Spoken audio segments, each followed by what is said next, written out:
Brigade Al-Quds kembali menargetkan pasukan pertahanan Israel dengan menanam ranjau di poros Netzarim.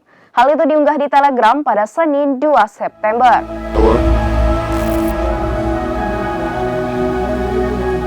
Brigade Al-Quds kembali menargetkan pasukan pertahanan Israel. Sayap militan Palestina ini mengunggah video pejuangnya mempersiapkan sejumlah jebakan. Video itu diunggah di Telegram pada Senin 2 September. Dinarasikan mereka menanam ranjau di poros Netzarim di selatan lingkungan Tel Al-Hawa. Jebakan tersebut mengakibatkan sejumlah tank dan tentara IDF meledak hingga tewas.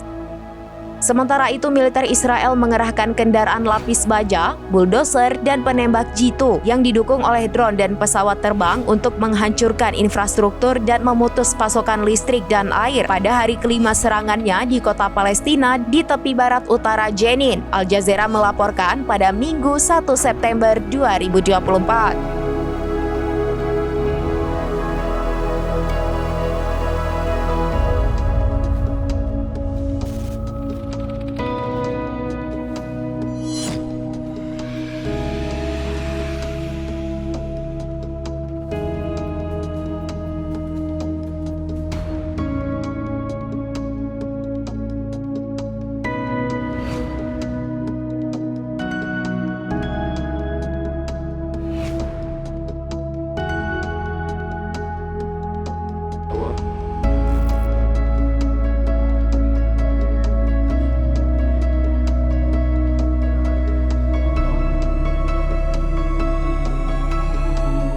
Demikian informasi terkini Syederalun. Saksikan terus informasi lainnya. Jangan lupa like dan share seluruh akun serambinews.com.